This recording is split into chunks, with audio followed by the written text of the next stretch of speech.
What if I told you that in the capital of the United States, the literal headquarters of American freedom, law-abiding citizens are waiting over 7 months just to carry a concealed handgun for self-defense?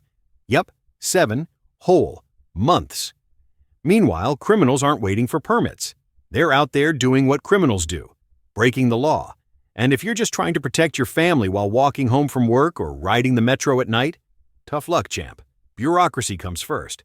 Well, President Donald J. Trump just dropped an executive order like a political flashbang, and it's aimed squarely at fixing DC's broken concealed carry system, slashing wait times, cutting red tape, and finally getting the government out of the way of your Second Amendment rights. So, what exactly did Trump sign? What's going to change? And why are some folks cheering while others are fuming? Buckle up. We're headed into the belly of the federal beast. Let's rewind the tape for a second. DC has a long and proud tradition of treating the Second Amendment like it came with a whole bunch of asterisks and fine print. For decades, the city has maintained some of the strictest gun control laws in the country. Even after the 2008 Heller v. DC Supreme Court decision said, hey, individual gun ownership is a right, not a privilege. And yet, DC didn't exactly roll out the red carpet. Fast forward to today, and here's what it looks like if you want a concealed carry license in the nation's capital. Pay a $13 application fee. Okay, not terrible. Drop another $35 for fingerprinting and a background check. Tack on a $75 license fee. Oh, and don't forget the mandatory training course approved by the Metropolitan Police Department. Then, try to schedule your appointment with MPD. Here's the kicker. Folks are waiting over half a year just to get their appointments. Not even approvals, appointments. And when you finally get through the door, the delays continue. Processing backlogs, instructor bottlenecks, and all this while violent crime and carjackings are spiking around the city. It's not a system, it's a slow-motion hostage situation for your rights.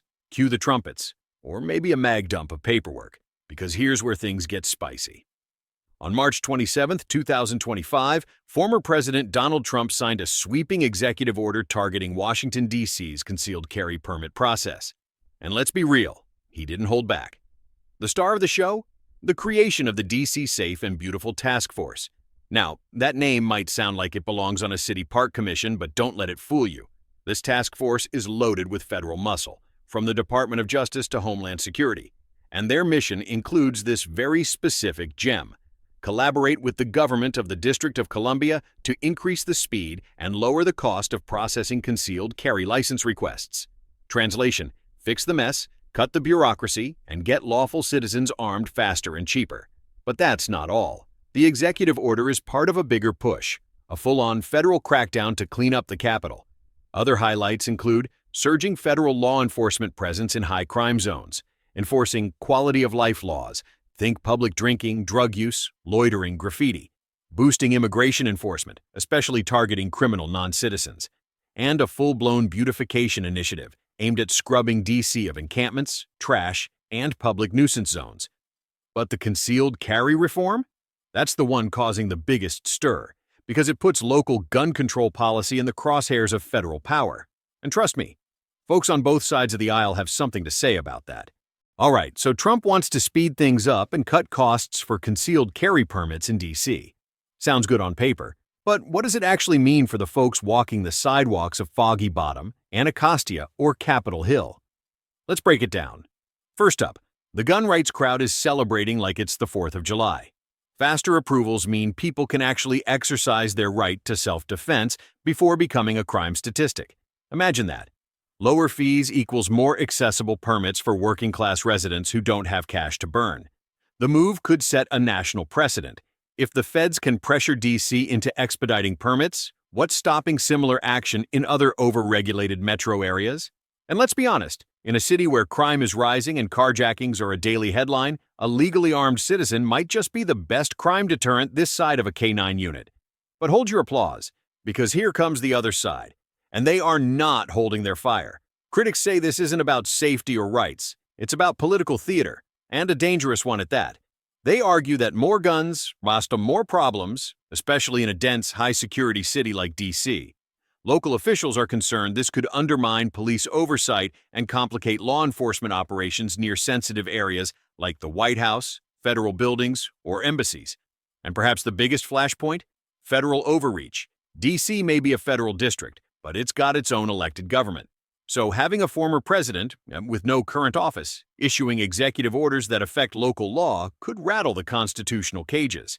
Some see this as a righteous flex of the Second Amendment. Others, a dangerous step toward chaos. So, where does that leave us? With a city caught between its residents, its rights, and its rulers. You didn't think this would go unnoticed, did you? As soon as that executive order hit the press, D.C. turned into a political Rorschach test. Everyone saw what they wanted to see, and nobody kept quiet. Mayor Muriel Bowser, never one to pull punches, called the order an unwelcome intrusion into D.C. governance. Public safety decisions should be made by those elected to serve Washingtonians, not former presidents issuing edicts from outside the city, she said in a press release. City council members echoed that sentiment, warning that federal involvement could destabilize their hard-earned balance between safety and autonomy. To paraphrase their tone, "Thanks, but we've got this, sorta." Now, the Metropolitan Police Department? They're walking a tightrope over shark-infested waters. On one hand, officers want clear policies and a system that works, not a 7-month permit backlog. On the other, they're being asked to enforce laws that are changing faster than they can update their training manuals. One anonymous MPD officer told local media, "It's already hard to track legal versus illegal carry in D.C. If this speeds things up without chaos, great. But right now, it feels like a curveball we weren't briefed on." Union reps haven't taken an official position yet, but you can bet the internal chatter is heating up.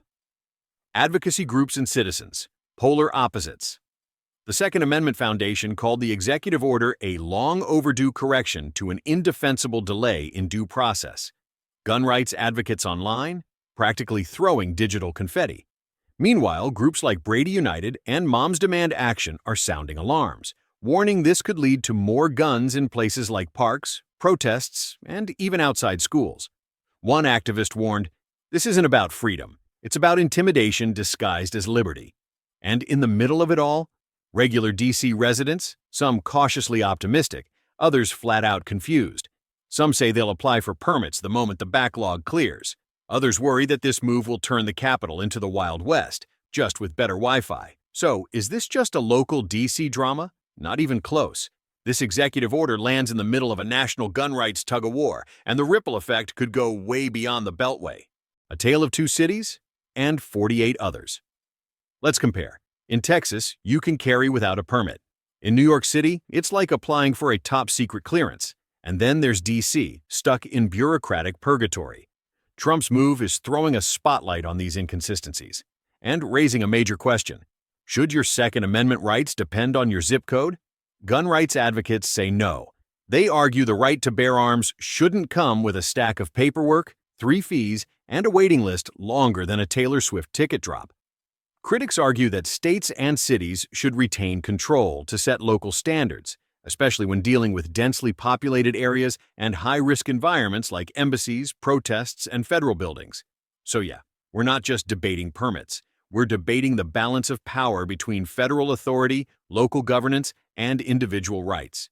Here's where it could get legally spicy. Could this executive order be challenged in court? Almost certainly. Could it spark more lawsuits about carry permit delays in other cities? Probably. Could it become ammo, pun intended, for a new federal law on nationwide reciprocity or permit streamlining? You bet your brass casings it could.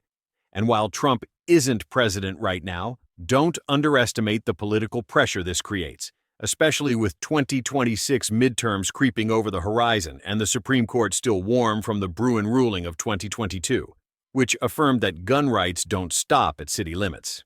What happens in D.C. may not stay in D.C. It could become ground zero in the next chapter of the gun rights revolution. So here we are. D.C.'s carry permit system, a bureaucratic nightmare, Trump's executive order, a political thunderclap with constitutional undertones. The fallout? Still loading. Whether you think this move is a necessary check on out-of-control local restrictions or an overreach wrapped in red, white, and boom, one thing's for sure. The Second Amendment isn't going quietly. It's marching right through the gates of Washington, D.C., armed with lawyers, legislation, and a whole lot of public opinion. So, what's next? That's where you come in. Drop your take in the comments.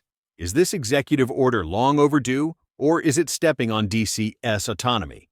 Should concealed carry be fast-tracked in every city? And do you think this sets the stage for national reciprocity?